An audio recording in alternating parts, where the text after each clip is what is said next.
It is a Thanksgiving week edition of Around the League from UGAsports.com. I'm Dayne Young. That's Brent Rollins from Pro Football Focus. As always, joined by Jim Donnan, the College Football Hall of Famer, former Georgia head coach, former Marshall head coach.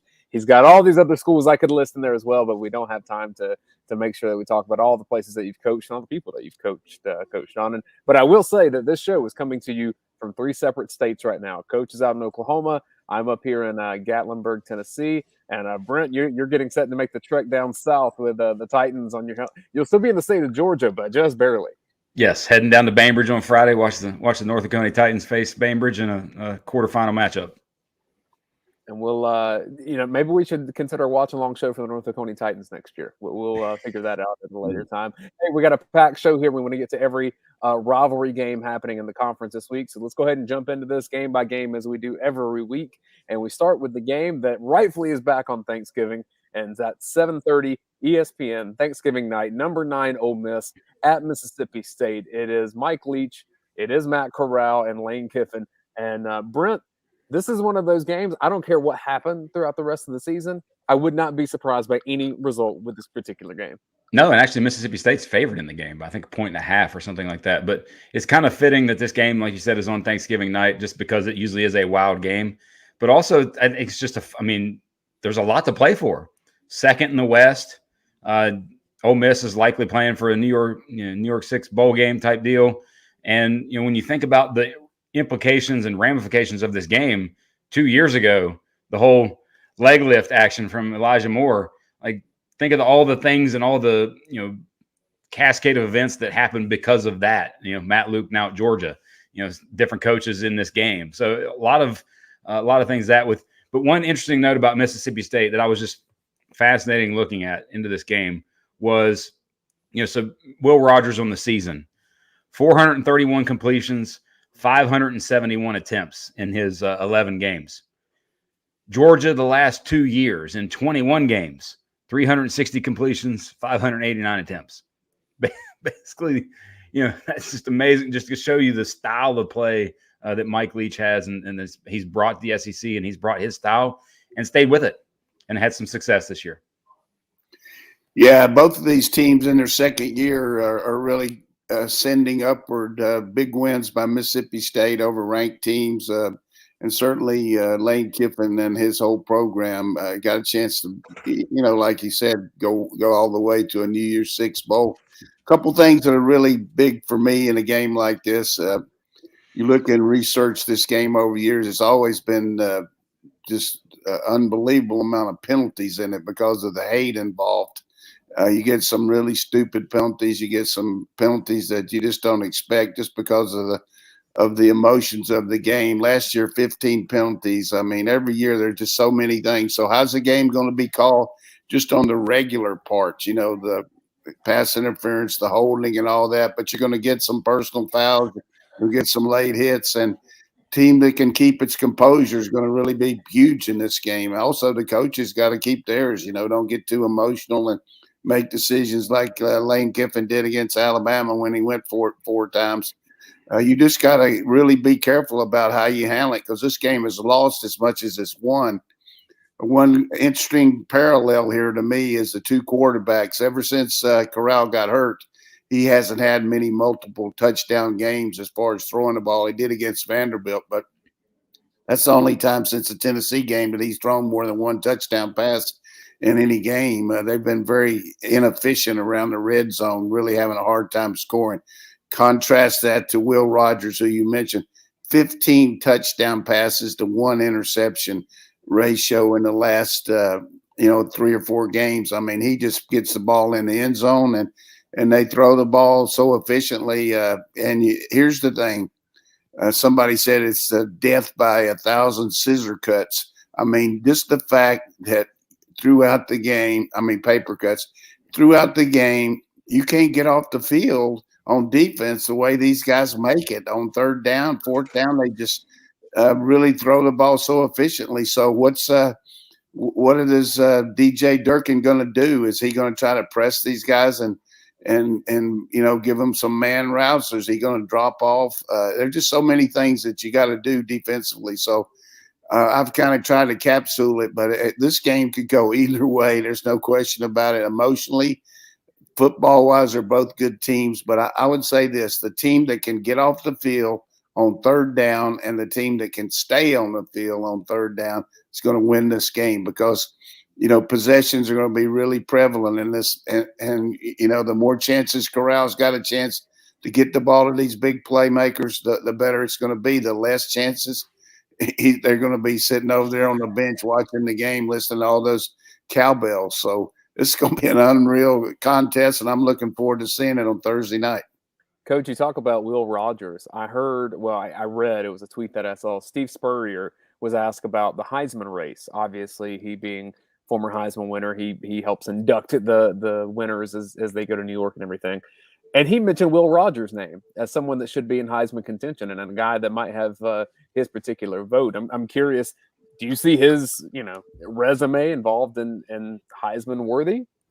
He definitely played, had a great year. The problem is there's a guy over there about 200 miles from him that's playing on a nationally ranked team that's got all the SEC attention and Bryce Young. So I don't think he'll get much attention this year. He'll probably be listed next year just because of his overwhelming, he's already had a better year, almost as good a year as a Minshew had out there at Washington State when he transferred in from East Carolina. I mean, the Pirate, man, I tell you, he just knows how to coach up those quarterbacks, and he just picks you apart, and he knows what he's doing. It's just hard to believe that they've continued that same system.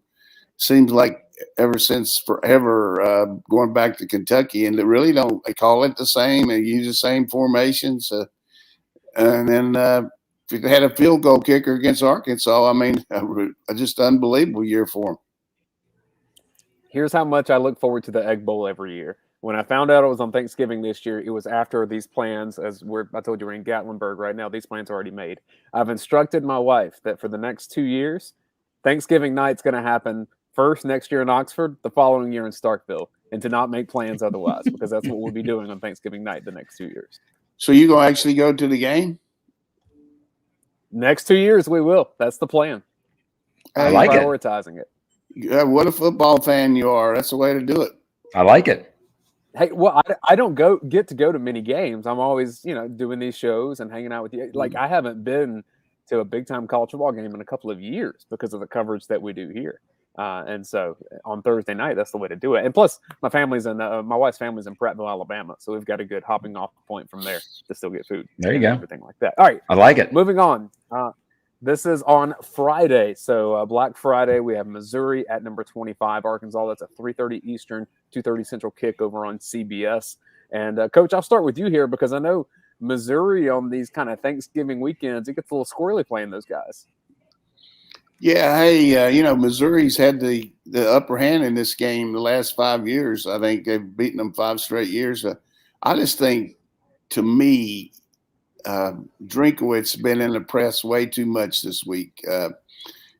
Talking about, being after the game, doing what he did. And, hey, it's okay. And now he's talking about Mullen all the time. And, he's reveling in the fact that they have won, more games at Missouri than probably anybody has the last few years. But I just think Barry Odom's got a real mean on for him right now, just because here's a guy that took his job. It wasn't his fault, but Drinkowitz. But it's just something to me about it's like when before a game when you see a team when they let the press come in there and listen to a coach talk.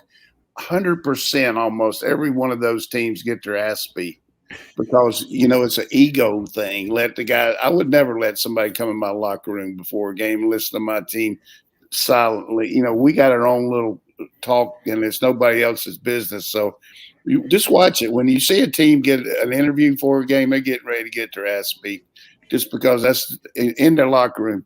So I'm throwing all aside everything. I just think Arkansas is going to win this game just because of the way Drinkowitz's been acting this week. It's hilarious that you went there, Coach, because here's what exactly I wrote down in this game. What did Coach think of Drink's post-game and comments this week? That's exactly what I wrote down in my notes for this game because I wanted to hear just that from you. But And when you think about it, then you go the other way and you listen to Sam Pittman talk all year, really, not just this past week and talking about going for it and giving his team a chance, but all year, just the things that he says, it just invokes like, hey, I want to play for that guy. I'm going to play extremely hard for that guy because of how much he cares and how he is and just the genuine, real human being that he seems like as a coach. It's fun to watch. It's good for Arkansas that he's got them sort of back in there. This game, by the way, the winner is 500 in conference play. So Missouri can still be third in the East, possibly. So it's unlikely, but possibly. But it's going to be a good game, and I do think, like Coach said, I do think Arkansas a little bit of extra motivation there from Odom on the defensive side, and just being better and being able to run the ball down Missouri's throat. I think they get this game as well. Yeah, in Arkansas. Come on, there's no way you can play as bad on pass defense as they did last week. I mean, almost 600 yards passing against a pretty good team, and they just didn't have the answer against Bryce Young. And fortunately for Nick Saban, Bryce was on fire, and because their defense was a non-entity in that game. I mean, tremendous job by the Arkansas Razorbacks offensively, 35 points, and really should have had more. So this game just going to boil down to forget about, I was talking about the Drinkwitz. I just think Arkansas has got too much running game. And then once you can run the ball a little against Missouri, most teams do, then so what Georgia did throwing the ball. And I think if Burks plays, it's going to be I think they'll really get after him. Hey, Brent, I'll tell you, my internet may be cutting in and out. And if it does, I'm just going to kind of lean on you to take the reins if that happens. Before we get to our next game, I do want to mention Connor Grading and Landscaping is our season-long sponsor of Around the League. And so make sure you're supporting the people that support us. If you're looking at your lawn right now, you got a couple first frosts coming in the Northeast Georgia area. Maybe think about what you can do to get set for the spring. Go check them out at connorgrading.com and check them out on Facebook and Instagram as well. That's Connor Grading and Landscaping. And we're really thankful for Mike Connor and his team for enjoying us and supporting us and allowing us to do the show. We could not do it without them. So check out their stuff and content and website and social medias. Noon on ABC. Brent, #1 Georgia at Georgia Tech. You were telling me beforehand you had a bit of a hot take for this game, and I'm ready for it. All right, so maybe not necessarily a hot take, but just a feeling. If you want and you think George Pickens is going to play against Alabama and be ready to play against Alabama, he's going to play in this game. Gut feeling for me is that he plays in this game and gets a target. One target, just one. Maybe 5 snaps, 6 snaps, something like that, but gets on the field before you want to actually, if you want to use him and if he is available and if all that stuff happens and the work that he's been doing in practice this week. But that's my thought for this game, and that's the one thing that I'm looking out for because I think otherwise Georgia rolls. Yeah, I mean, just the whole deal to me is he's got to be cleared by the medical staff because he's done pretty much based on what Kirby said, everything. And the way they do things in practice, you work with a scout team and then you move up and play with the second and third team and work on the game plan. And he's at that point based on what Kirby mentioned in his press conferences this week. So, but the bottom line, you had to be cleared. We saw the same thing with JT Daniels, with Don Blaylock, all these guys, because, there's a lot of tests they have to do besides your knee or all these things they do on your hamstring and everything else. But yeah, I would think, but from my standpoint, this guy came out of the womb running routes. I mean, I think he's going to be ready to play against Alabama, regardless if he plays. I mean, it would help his confidence against Georgia Tech for sure. But the big thing for us in a game like this is just like I talk about so many coach speak, you got to avoid losing in a game like that. That's the only way Tech can even stay close is us make penalties, turnovers, stupid kicking game mistakes, offside penalties, give them any juice. For about a quarter 2 years ago, they did that and played with us, and Collins did those push-ups on the sideline and all that. And Kirby got mad because we went for it on 4th down and didn't make it, instead of kicking a field goal. So a lot of little things can happen in that game. But I just feel like our players' sense of direction is so focused right now, and there's so many good players that are coming back that haven't played that want to get in there and do their job. That unless we just kind of pee down our leg, I just don't see anything happening there but complete destruction. I think that's the point you make there, Coach, with the players, the direction, like the leadership from this team, the seniors that came back, both Cook and White, Jordan Davis, Devontae White, those guys, you can just sense that there's a massively positive just leadership component that exists in a grind of week to week. We're going to be at our extreme best. Like that, it's just evident because there has been no letdown. There has been no taking a breath. It's been full, all gas, no brakes for them all season. And I don't expect anything less in this game against Tech. Never discount that all these guys that play on Georgia Tech's team that are from the state of Georgia that probably wanted a better shot to go to Georgia. They're treating this thing seriously. They're saying, I can prove not only NFL tape and that kind of stuff, but I can prove that I'm better than what some people over there thought I was. So this game means a lot to a lot of people. And Tech's going to take a swing. I don't think they have the talent to really stay in the game that long, but they're going to give their best effort. Yeah, hey, you look at the way they played against a rival like Clemson. That's a rival for them. They played them down to the wire, and they beat North Carolina with North Carolina's mistakes and their unbelievable pass rush in that game. They just got a lot of sacks and a lot of turnovers, and they actually played that game in the Dome. So maybe it's out-of-body experience. They realized they weren't playing at Grant Field, and they played better. Who knows? But they definitely has a big win. That's probably the biggest win that he's had, beating North Carolina. He did beat Miami on the road a couple years ago, but wins are few and far between for the Georgia Tech Yellow Jackets right now. The other game at noon on Saturday, and Brent, it's on ESPN. It's Florida State, and it's Florida. And if I would have told you after the close loss against Alabama that Florida would need to beat Florida State to get bowl eligible, and that they, would have an interim head coach and be in a coaching search, I don't think you would have believed me. No, definitely not. It was that was all, after at Alabama game, exactly right. Everything was trending very much in the way. And really, what more can you say that that a lot of people and all of us haven't already said about the situation? It just went downhill that fast. Like it was an absolute just snowball effect of just negativity that kept going. Because I think if you even win one or two of those games within there, this situation, if they're probably not in this situation like they are right now, but it just went so bad. But the interesting thing for me in this game is I look at somebody and you think about, I look at Florida State actually and look at Jermaine Johnson that played at Georgia last year and now is getting all kinds of opportunities. But when you actually look at his numbers, I mean, he has a higher overall grade, higher overall pass rush grade at PFF. But looking at his pressure rate from his career at Georgia versus now, it's actually lower at Florida State.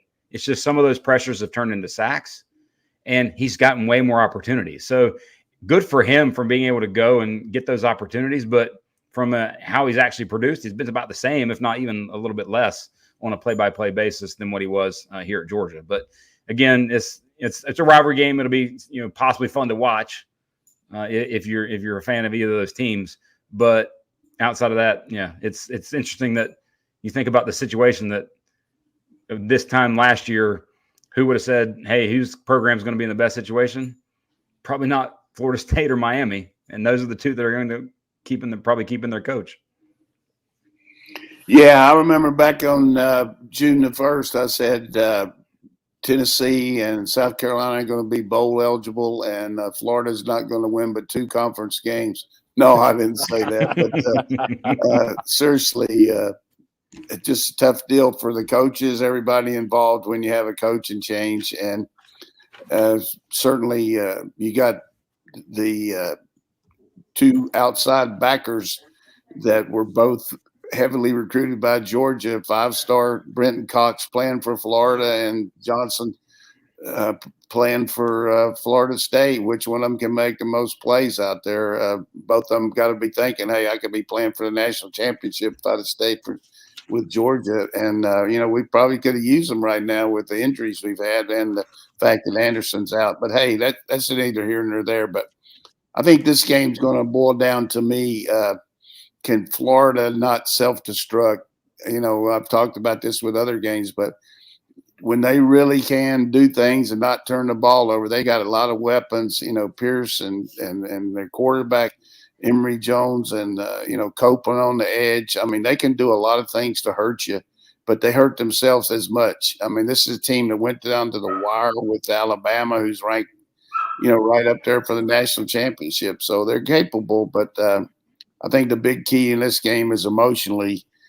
If Florida gets behind, and Florida State seems to be trending up. I mean, I don't know if Florida's got enough emotion in the tank to fill it up if things start going bad for them. But I just think for some reason they're going to go out there and win one for the Gipper type deal and just play for themselves and try to get in a bowl and see what happens. Coach, were you ever in a situation when you were an assistant that, whether position coach and a coordinator gets let go or a head coach lets go, and then you're kind of having to take on more responsibilities for an interim basis for the rest of the season? Because I'm curious how you even manage a team in that. No, it never was. That never happened with me. It really didn't happen in the past, back in the old days, back in 1930 when I was coaching. You just don't you didn't let guys go, and they didn't have enough money to pay people off with some, even though they weren't paying that much. But very seldom did you ever see a coach get fired during the season. But I had a situation going into my right after I got out of coaching of college. I was a freshman coach the first year at NC State, and then that summer my head coach decided to retire. He had a little bit of illness situation, so they made the secondary coach the interim coach, and so I guess that was he coached for a year before they hired a new guy. So it was a little different, but all the coaches were there, and we were able to handle it. 3:30 on CBS. That's Eastern time. It is 2:30 Central. When you're born in the state of Alabama, they say, "Who you for?" And it's Alabama or Auburn. It's an intense rivalry, and one that from birth you have to choose your side. And Alabama's ranked number 3, in line for college football playoff, potentially with the SEC championship on the horizon as well. But Brent, I know we Brent, say you want to Florida, take over there? I'm on solo here because anybody can hear me. Yes, we got you, Coach. When you think about Auburn in this game, think about the way Auburn was just 3 games ago. 6-2, feeling really good about themselves, controlling their own destiny in the SEC West in terms of what things were going forward. And to now, 3 losers of 3 games in a row, and your quarterbacks get hurt, and you're in this situation of this rivalry game where it just doesn't look good for them. But I'm watching 2 things specifically in this game, and one is Will Anderson. Will Anderson for Alabama has been an absolute just monster recently. Even if I'm even discounting the New Mexico State game because he dominated that game as well. But in the last 4 games, not without New Mexico State, 67 snaps per game, 26 total quarterback pressures, including 6 sacks. That is the one guy that you watch to me for Alabama's team, and the one guy that can wreck an offense. And you're going to see that and figure out, hey, Georgia, how can you block Will Anderson next week? And then 2, can Auburn actually pressure Bryce Young? Can they make him work really, really hard this week? Because I think we know he's going to have to work really, really hard next week. Yeah, I think this Auburn just got to just look in the mirror here and say, we got to just try to run the ball because we self-destruct throwing the ball, and there's no such thing as a waste down. I mean, you got to go ahead. They threw the ball on 4th and 1 and had Tank Bigsby on the sideline, and you just got to realize your defense is just not good enough to win a game against a team in a shootout situation. I mean, you're going to have to score some points, and Alabama is averaging, I don't know how many a game, but they're going to score. I mean, they just got too many things, and unless Auburn trades for some secondary and underneath coverage, I don't know how they're going to, because they sure can't rush the passer. They haven't rushed anybody all year. So it's going to be a game where Auburn's going to need some some situations like a couple years ago where Mac Jones threw those pick sixes to them. I mean, they got 2 touchdowns on interceptions. So strange things happen there, Jordan. I mean, that's one thing you can say about Gus Malzahn. He's got some wins over Alabama that not many Auburn coaches have. Tommy Tuberville had those when he had about 6 in a row, but I just don't see Auburn winning this game. It'll be hard for it to happen, but they're going to need a lot of help. But I'm picking Bama big. J.G. Tate, the publisher of our Rivals Auburn site, wrote in a column this week that the morale at Auburn right now is lower than at any point that it ever was during the Gus Malzahn era. Now, I know it's early on Harsin. I know that there's some weird rumors out there about would he be interested in the Washington job. There's some things about the vaccination stuff that he doesn't want to talk about right now. All I'm saying is they need some good news over at Auburn. And the best news you can ever get in that state is to find a way to beat Alabama. I don't think it's going to happen, but if they do, it completely changes the course of the program. Yeah, and you just look at the specter of the program and analyze it. Their recruiting is really desperate at this point. I mean, where they rank in the not only nationally but SEC, their recruiting class that they brought in has very few guys that really look like they're going to be players down the road. They're a heavily laden junior and senior team, and they're going to be probably 6-6, and fighting for a low-scale bowl game. 3 weeks ago, they were 6-2, and people like you and even me were saying, "Hey, they got a chance to win the SEC West." And the last 3 weeks they've bolted out of there with a 28-3 situation against Mississippi State and looked terrible against Texas A&M offensively. Their second half production offensively has been really low, and they got off to a 14-0 lead against USC too. So, but losing to USC, and you got to give Beamer and that team credit, but that was probably one of the all-time lows for Auburn football at this point, because they thought they could have a pretty good year. And hey, look yourself in the mirror. You've lost to South Carolina the last 2 years. Yep. It's not the Gus bus anymore. It's the struggle bus. Yeah, that's a good one. The struggle bus. At 3:45 Eastern time on the SEC Network on Saturday, a game that matters a lot to the people close to where I'm at right now, Vanderbilt and Tennessee. I'm 30 miles right now from Knoxville here in the Smoky Mountains. And Vanderbilt, I don't know. Speaking of struggle bus. Yeah, I don't know what much to say. Tennessee looks like it's going to wrap up a pretty impressive first year under Heupel with a win, Brent. Yeah, I would say this about Vanderbilt. Even though, they've just played and look almost like they don't have any chance based on who they're playing, they fight. They hang in there, and they've had some not moral victories, but I mean, everybody thought Ole Miss was going to just destroy them, and they didn't. And they've improved as a football team. They're not just like in our game, it was 35-0 in the first quarter. You haven't seen a lot of those big time blowouts right off the bat.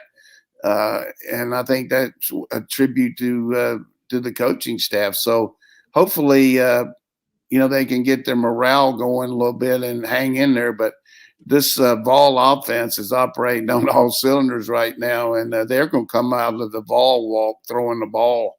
I mean, they might throw 50 passes, and this Vanderbilt defense just can't hold up against it. They got to hope they drop some or they get some, holding penalties or something like that. But I guarantee if Heupel can score 50 on Vandy, he's going to do it. Every bit of it. And when you think about Vanderbilt in the last SEC win they had, 2019 against Missouri, they've lost 20 straight SEC games, likely 21, would have been 22 had they played Georgia last year.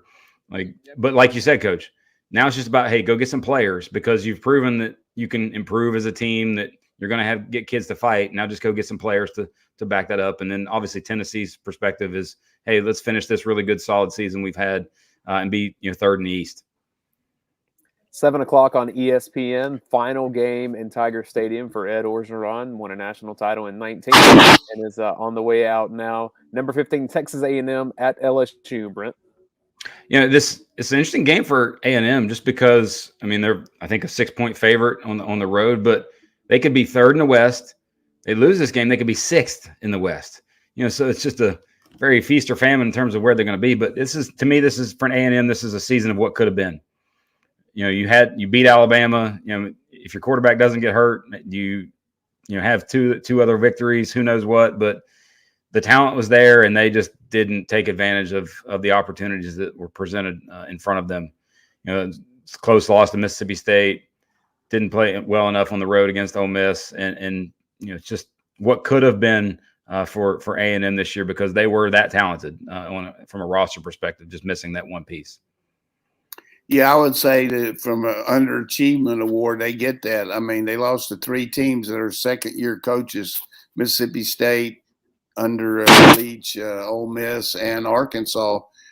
3 teams you got better players than. So that you can talk about Jimbo saying, "Hey, well, we're going to have a great recruiting class and all that," but they just didn't play in the games against the teams they should have beat good enough. And this is one of those games where you're supposed to beat LSU. LSU's down in personnel. They got their coach fired. Everything could go wrong for LSU has gone wrong. And, we could see LSU just get in that stadium and something magical happen because they're capable offensively of doing some things now that their defense is playing like that. Their defense all of a sudden said, "Hey, we're going to sell the ranch," and they're just going after people. And Calzada sometimes has some trouble throwing the ball up for grabs, and so this A&M offense didn't score a point the first half against Ole Miss on the road. So we'll just have to see how things change around here, and we'll see how it goes. Especially at night. I'll be curious how LSU's roster either dissipates or comes together after this as you kind of look forward and turn the page on what's happening at LSU. The coaching hire is going to make a difference. But, Elias Ricks apparently entering the transfer portal. I would assume that's a guy that George is going to be contacting. If he's already said he's going to Bama. That's unbelievable. He entered the thing, and then he made that's what happens when you go up to Tennessee for a little vacation, man. So I heard about that out here in Oklahoma because everybody wanted him. Why wouldn't you? So rich get richer there. But you got a good point there. This transfer portal out of there's going to be a lot of movement out of the LSU for sure, and probably Florida. I would say the really good players in Florida looking down the road, thinking about, hey, I'm not interested in going 2-6. That isn't why I came here. When I meant 2-6 in the SEC, I could see a mass exodus out of there, and Southern Cal. You're going to see players going out of there like they're going to Hollywood. And that point got me thinking about something this week when you look around the country and you think about what an elite college football coach has to do with the whole issue of fit. Do you fit your fan base? Do you fit sort of the PR and the personality side of all that? Can you recruit at an elite level? And can you actually coach the game of football? Like when you think about being able to be those 3 things, there's just not many humans on the earth that are really, really good at that. And they're, when you have somebody like that, like if you're Georgia and you have Kirby Smart and you're Alabama, obviously with the greatest Nick Saban, Ohio State, Ryan Day, like now Clemson for the most part with Dabo and what they've done recently, there's just not many of them. And when you have one, be very, very thankful, very, very thankful, given what tomorrow is. Well, I think what's happened is just no patience. It's hard to become one of those because people dissect you so quickly because of the social networks, and so much stuff is out there that you're always, whether you did it or not, or whether you during the games, whatever it is, it's harder to be a coach, and everything you do gets magnified, and you got to get that fit. That's for sure. And what you need is people going to back you come hell or high water. There's not much of that coming out there anymore. You can't you can't see a guy that, like all of a sudden, guys in his third year, they're talking about Jeff Collins. Hey, they're talking about, are they going to keep him at Tech? Because they're looking at their number one rival and their number two rival, Georgia and Clemson, right up there, and they're not making any headway. And the same thing's true in the ACC. They're not making any headway in the conference that they're in. So, the Tom Osbornes of the world don't exist anymore. Yeah. But, the thing that people talk about, well, we need an established head coach, and you look at some of the guys that were assistant coaches, Tom Osborne, Barry Switzer, Joe Paterno, Gary Patterson, took over at TCU. So sometimes there's a guy within the program that can move up as an assistant coach. Every head coach was assistant coach sometimes. So it's hard to get the right fit, that's for sure. But this coaching carousel, next week when we do our show, we're going to be talking about a lot of movement there. There's going to be a domino effect too. What happens all of a sudden if the coach at SMU, Dykes, takes the TCU job, then all of a sudden they're talking about the coordinator at Rhett Lachey at Miami going there, and then what will Miami do? Are they going to keep Diaz when their offense has really been doing better than their defense? So, it's just a lot of things to look at, and some of these jobs don't even have ADs. I mean, you got Miami, no AD there, and are they going to keep Manny? I give them credit though; they were on the mat and they've come back. They've won a lot of games, and they got a chance. You got to figure they're going to beat the Duke Blue Devils this week. But and then here's the one other thing that just blows your mind. Yesterday, James Franklin, who is 11-9 in his last 20 games, got a 10-year contract. Mm-hmm. And part of that is because everybody's talking about him going, he's the number one name that you hear when you hear these jobs. But he went 11-9, and he's got a 10-year contract. Wow. It's Jimmy Sexton season. Very much so. Very much so. Coach, Jimmy's the best, that's for sure. Coach, you had mentioned Clemson a bit earlier. Let's go to that game, 7:30 on the SEC Network. It's Clemson at South Carolina, a rivalry that's been dominated, Brent, by Clemson. But if there's a year where it's a little closer, maybe it's this one? Yeah, it's definitely this year. Now, Clemson obviously has been playing a lot better recently. But what's interesting when you think about Clemson, and by the way, for us as a show, we begin the season and we end the season talking about Clemson, even though we're around the SEC, because they played Georgia in the opener. But, DJU, we thought he was at, from a talent perspective, it's there, but he just hasn't had the season. He's had 13 total touchdowns, 9 throwing and 4 rushing. Even in Clemson's sort of worst QB season, which was Kelly Bryant, the year they got beat by Alabama in the semifinals, he had 26 touchdowns. So it's just the production from their offense and production from the quarterback spot just hasn't been there. They've been running the ball a lot better recently, and that's got them rolling because their defense has been really good all year. But if there is a year and if there is a time for South Carolina to get them, it is this year. Here's the thing about South Carolina. I mean, if they got a chance to win a game, they've won them. I mean, you look at the East Carolina game, it looked like they weren't going to win it. You look at the only one they really had a chance to win that they didn't at the end was Kentucky. Kentucky kept the ball away from them, but they really had a shot at that one. But they've won some games inexplicably going into it. You had never thought. You look at Florida. Once they got Florida down, they hammered them. You look at Auburn, they're down 14-0, and then they just assaulted them. The second half just really got after them physically. I don't think that their offense matches up at all against Clemson, though. Their quarterback is very limited, but he plays pretty well within the system they're using. But, Brent Venables is going to get after them pretty good. So they're going to need DJ to help them out a little bit like he did against Pittsburgh, throw a little shuffle pass that's intercepted for a touchdown or something like that. If they can get a defensive score, a scooping score, or a punt block or something like that, but they're going to have to win a low-scoring game, and Clemson's going to have to help them. But it's just unreal that we're talking about right now that they got a chance to win 7 games the first year. Just unreal.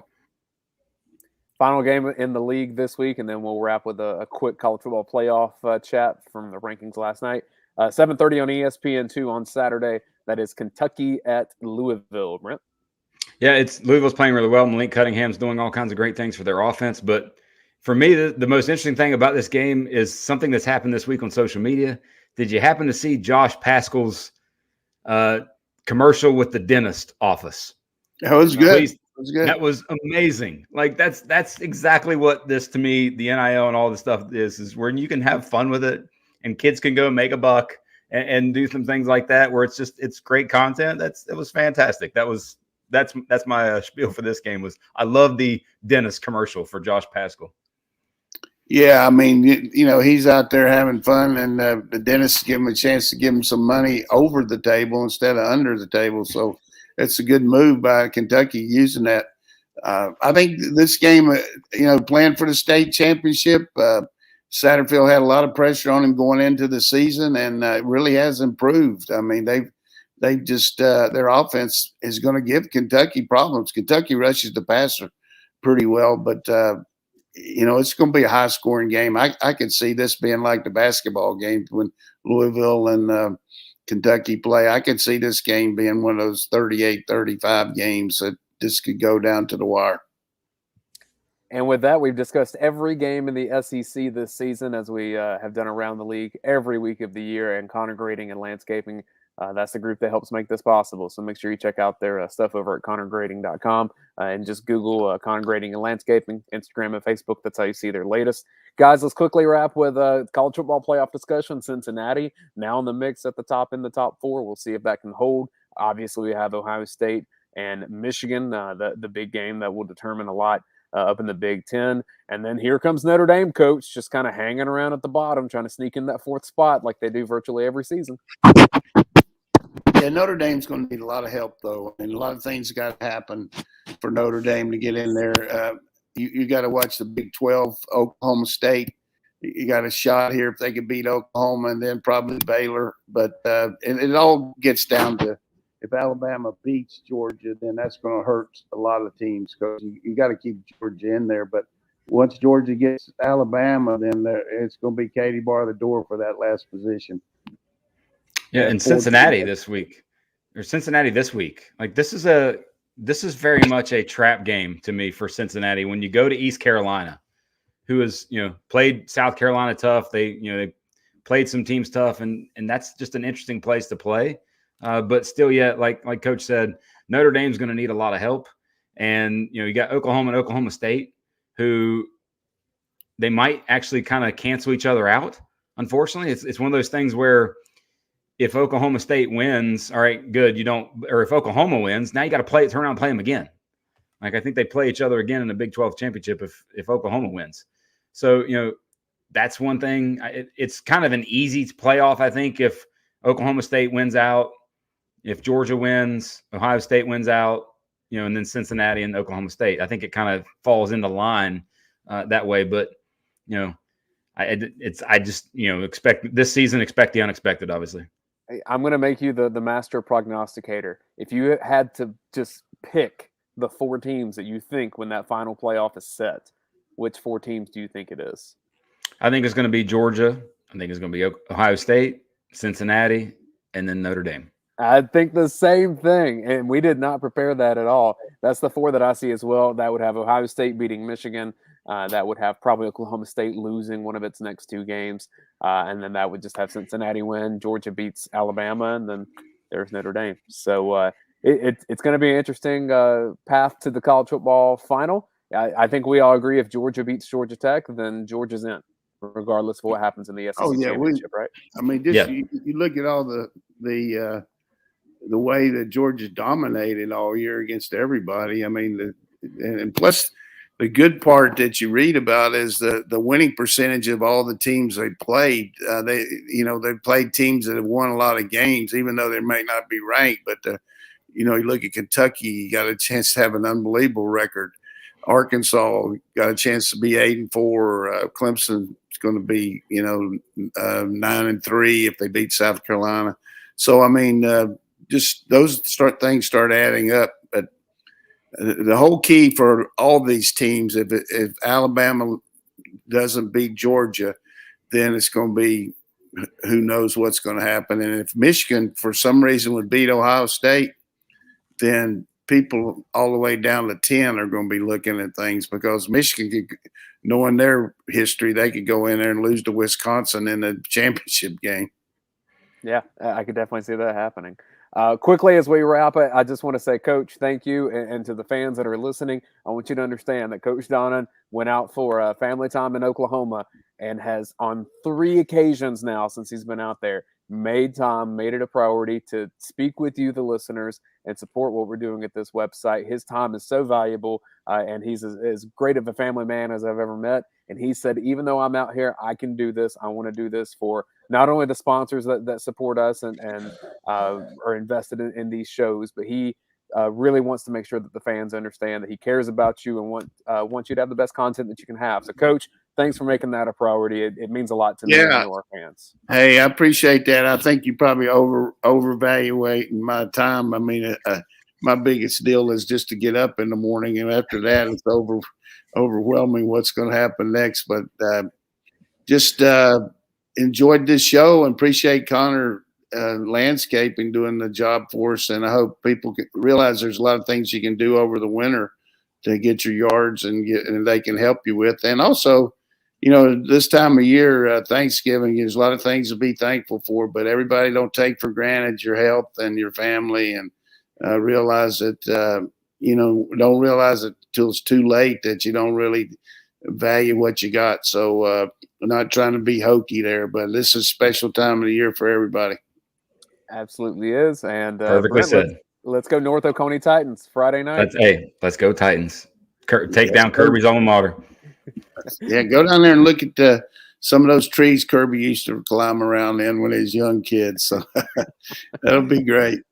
This has been Around the League from UGAsports.com. Thanks for watching. We'll be back for coaching carousel and bowl season and whatever happens in the SEC over the next week, because it's going to get busy. Thanks for supporting us. We'll see you.